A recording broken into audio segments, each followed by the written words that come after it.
juah-juah, senina-senina Moria, kekelengan Tuhan Yesus. La reja-leja kita kerina guna banci jumpa res Tuhan. Ibas masa-masa pandemi COVID-10 siwah yang memang semakin mewabah, semakin mengganas, dan semakin menjangkiti banyak orang. Tapi biarlah kerinduan kita akan Tuhan tidak pernah menjadi pudar. Karena selain imun yang tinggi, imannya juga harus tinggi. Supaya kita tidak dibayangi ketakutan, kekhawatiran yang membuat kita akhirnya menjadi orang-orang yang kerdil di dalam menjalani kehidupan dan menjadi orang-orang yang tidak punya semangat untuk ikut berjuang menyelamatkan bangsa, menyelamatkan orang-orang lain. Mari senina-senina Moria kekelengan Tuhan, sebelum kita mendalami kebenaran firman Tuhan pada PA kita hari ini, mari kita bersatu di dalam doa. Bapa Sorgawi, pemilik kehidupan kami, di tengah-tengah pandemi COVID-19 yang semakin mewabah, dan sampai pada hari ini terus menaik orang-orang yang terpapar. Dan juga kami boleh melihat usaha pemerintah yang luar biasa yang terus mengatasi penyebaran COVID ini dengan kebijakan-kebijakan yang dikeluarkan untuk seluruhnya kami masyarakat, agar kami boleh bersama-sama ikut mengatasi, memutuskan mata rantai penyebaran COVID-19 ini. Terlebih kami sebagai orang-orang percaya, sebagai Moria GBKP, punya tanggung jawab yang besar untuk menjadi perpanjangan daripada kuasa Tuhan menyelamatkan bangsa ini. Terima kasih Tuhan, kami dilayakkan, kami diperkenankan untuk ikut mengambil bahagian menjadi perpanjangan cinta kasih Tuhan untuk menebar energi positif, sehingga COVID-19 bukan untuk ditakuti, tapi untuk diwaspadai. Saatnya kami mau renungkan firman Tuhan, mendalami firman Tuhan. Mohon pimpinan Tuhan atas kami, pribadi lepas pribadi, dengan virtual seperti ini. Biarlah kami dimampukan untuk merasakan kehadiran Tuhan dari tempat kami masing-masing, dari rumah kami masing-masing. Terpuji mulia Engkau di dalam nama Yesus. Haleluya. Amin. Senina-senina Moria kekelengan Tuhan Yesus, PA Moria untuk tanggal 20 sampai 26 September 2020. Yang menjadi bahan bacaan kita, kitab Yakobus pasal 2 ayat 14 sampai 17. Yakobus pasal 2 ayat 14 sampai 17 saya bacakan. Iman tanpa perbuatan pada hakikatnya adalah mati. Apakah gunanya, saudara-saudaraku, jika seorang mengatakan bahwa ia mempunyai iman, padahal ia tidak mempunyai perbuatan? Dapatkah iman itu menyelamatkan dia? Jika saudara atau saudari tidak mempunyai pakaian dan kekurangan makanan sehari-hari, dan seorang dari antara kamu berkata, "Selamat jalan, kenakanlah kain panas dan makanlah sampai kenyang," tetapi ia tidak memberikan kepadanya apa yang perlu bagi tubuhnya, apakah gunanya itu? Demikian juga halnya dengan iman. Jika iman itu tidak disertai perbuatan, maka iman itu pada hakikatnya adalah mati. Sedemikian pembacaan kita, dan yang menjadi tema senina-senina Moria kini terkendas perbahanan sendalanan. Iman dan perbuatan itu harus sejalan, satu paket ya. Jadi surat Yakobus ini, saudaraku yang terkasih, Moria, ini tergolong surat umum. Karena memang surat ini dialamatkan kepada pembaca yang lebih luas, kepada 12 suku di perantauan. Itu kita boleh lihat di Yakobus pasal 1 ya. Ayatnya yang pertama saya bacakan atau bersama-sama kita lihat. Salam dari Yakobus hamba Allah dan Tuhan Yesus Kristus kepada ke-12 suku di perantauan. Ya, jadi ini jemaat di perantauan. Dan supaya kita tahu konteks jemaat ini, orang-orang percaya ini sedang hidup dalam sebuah penderitaan. Ya, pergumulan, persoalan yang memang berhubungan dengan iman mereka. Oleh sebab itu surat ini ya ditujukan supaya membangun semangat jemaat yang sedang menderita, itu yang pertama. Yang kedua, mendorong semua jemaat supaya memiliki iman yang aktif, bukan yang kosong. Kadang-kadang kan begini ya, senina-senina Moria, kalau sedang menderita, kalau sedang bergumul, kita kan fokus pada penderitaan kita. Ya, iman kita itu, keterhubungan kita dengan Bapa itu selalu lebih kepada diri kita, mendoakan diri kita, begitu.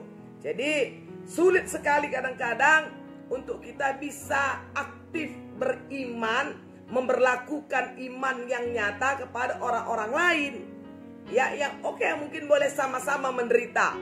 Ya, karena kita bisa saja membela diri. Aku pe susah kel kuakap, aku pe latih kel kuakap, aku pe berat kel kuakap, gitu.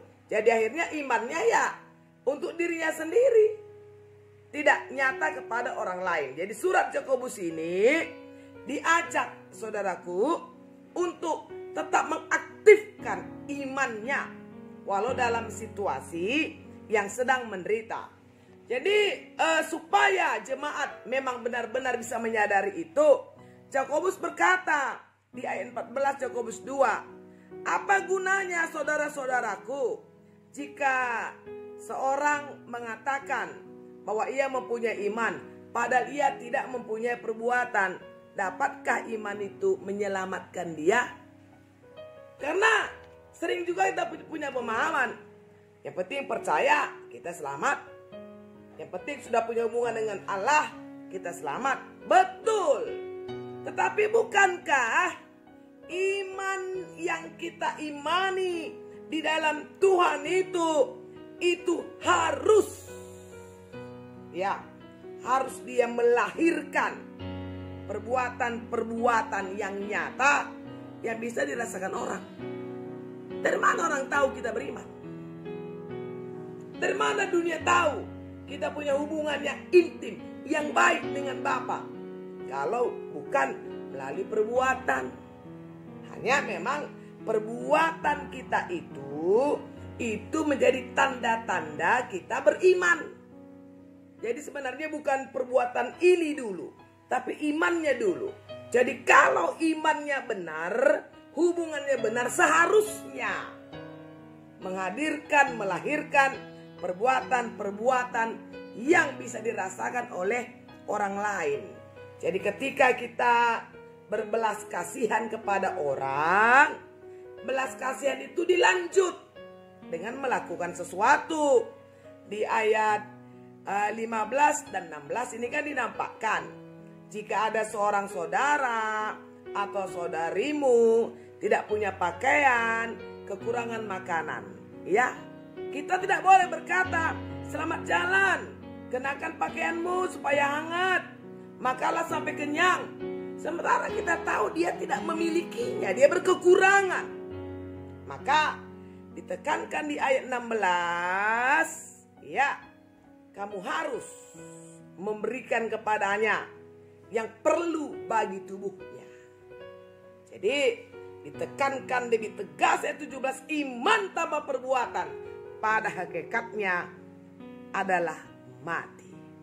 Jadi iman kita jangan iman yang kosong, jangan iman yang hampa, jangan iman yang hanya katakanlah puas, oh saya berbahagia, saya senang, saya tenang, saya teduh bersama dengan Tuhan.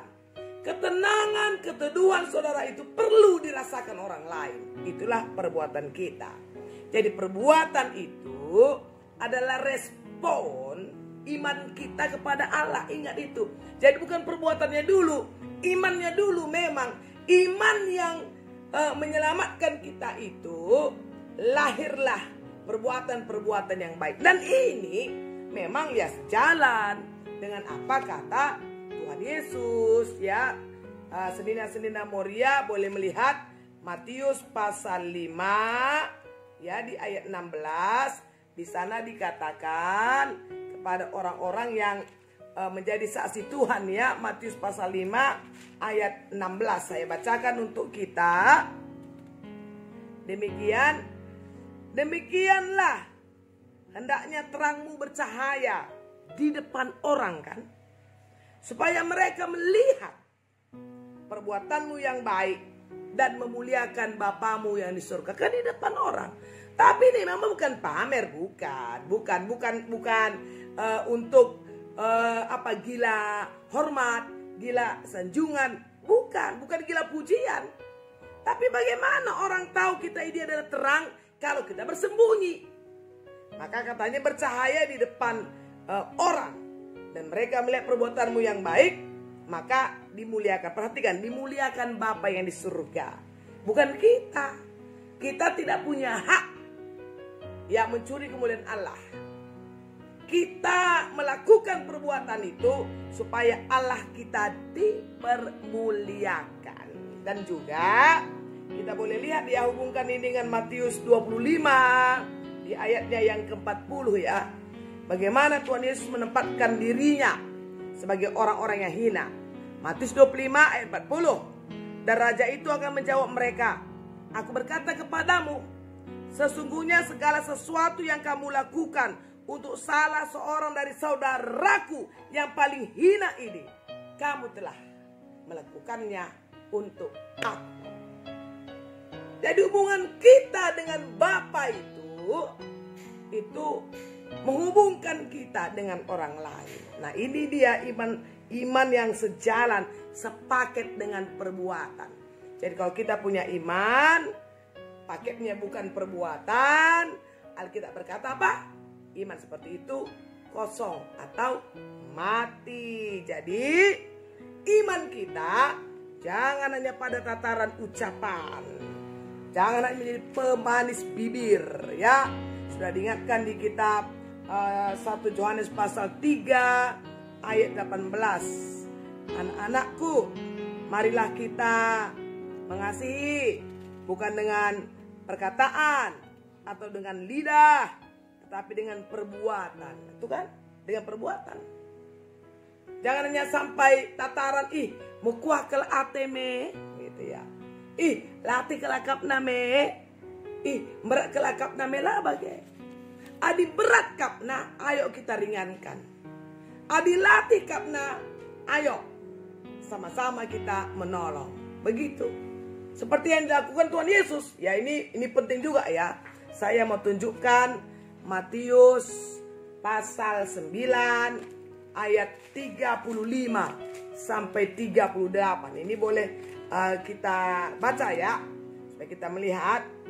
Matius pasal 9 ayat 35 sampai 38 ya. Saya bacakan buat kita. Moria boleh memperhatikan Alkitabnya masing-masing. Demikianlah Yesus berkeliling ke semua kota dan desa. Ia mengajar dalam rumah-rumah ibadat dan memberitakan Injil kerajaan sorga, serta melenyapkan segala penyakit dan kelemahan. Melihat orang banyak itu, tergeraklah hati Yesus oleh belas kasihan kepada mereka, karena mereka lelah dan terlantar seperti domba yang tidak bergembala. Maka katanya kepada muridnya, tuaian memang banyak, tetapi pekerja sedikit. Nah, ini protes ini sebenarnya. Ada banyak orang yang perlu ditolong, ada banyak orang yang perlu diperhatikan, tapi ya pekerjaannya sedikit. Jadi saya berharap Moria ini adalah pekerja-pekerjanya Tuhan, amin. Ya, berbelas kasihan dan melakukannya. Oleh sebab itu, ayat 38, karena itu mintalah kepada Tuhan yang mempunyai tuaian, supaya ia mengirimkan pekerja-pekerja untuk tuaian itu. Ya kita lah, para pekerja itu. Mau kebunnya seluas apapun, tuaiannya sudah siap untuk dituai. Tapi kalau tidak dikerjakan, lama-lama kan busuk, lama-lama kan gugur. Akhirnya tidak jadi apa-apa. Jadi tugas kita, senina-senina Moria, kekelengan Tuhan Yesus, kini teken tae harus sendalanen ras perbahanan. Amin nape. Kita lihat di bahas prebensi berat. Masa-masa COVID-19 ini berat banget ya. Berat banget. Bayangkan sampai pada hari ini ya. Berat. Pasti berat, kenapa tidak? Tapi ijem kita mari saling menguatkan, saling meneguhkan, saling mendoakan, saling peduli, saling berbelas kasihan bagi. Tapi kerina erpalaskan kini teken ta enda paket na perbahanan ta nandangi kalak si deban. Lalu bagi tetap terpuji Tuhan, termulia Tuhan. Jadi senina-senina Moria kekelengan Tuhan, kita pakai Tuhan guna si mari terus bergerak bersama, aktifkan iman kita, gelorakan iman kita, nyalakan iman kita melalui perbuatan-perbuatan yang nyata. Pasti bisa, pasti sanggup. Dan percayalah, COVID-19 pasti berlalu. Ikuti terus protokol kesehatan secara ketat dan disiplin. Jangan lalai. Doakan pemerintah, doakan anak bangsa ini, doakan tim medis, ahli farmasi, orang-orang terpapar, penggali makam, ya drivernya, mobil jenazah, ya banyak deh. Sebuah pergumulan yang berat bagi dunia dan bagi kita. Bagi gereja, kita percaya Tuhan pasti tolong kita. Mari kita berdoa. Bapa di surga, di masa-masa sulit ini, kami tetap beriman kepadamu. Dan biarlah iman itu semakin berbuah, semakin aktif, sehingga bisa dirasakan oleh orang lain. Tolong kami Tuhan, tolong kami dalam semua situasi dan kondisi, di semua aspek hidup kami di masa-masa COVID-19 yang mewabah ini. Kami tetap menjadi berkat, menjadi terang, membawa pengharapan, menyatakan damai sejahtera, membuahkan kuasa sorga di dunia ini, di keluarga, gereja, dan masyarakat. Kuatkan, teguhkan kami. Di dalam nama Yesus, kami datang berdoa. Terpuji mulia Engkau sekarang, kekal sampai selamanya. Haleluya. Amin. Senina-senina Moria, kekelengan Tuhan Yesus, tetap semangat ya. Salam sehat untuk kita semuanya. Mari terus beriman dan melakukan perbuatan-perbuatan. Tuhan memberkati kita. Sampai bertemu kembali di PA mendatang. Shalom. Tuhan berkati.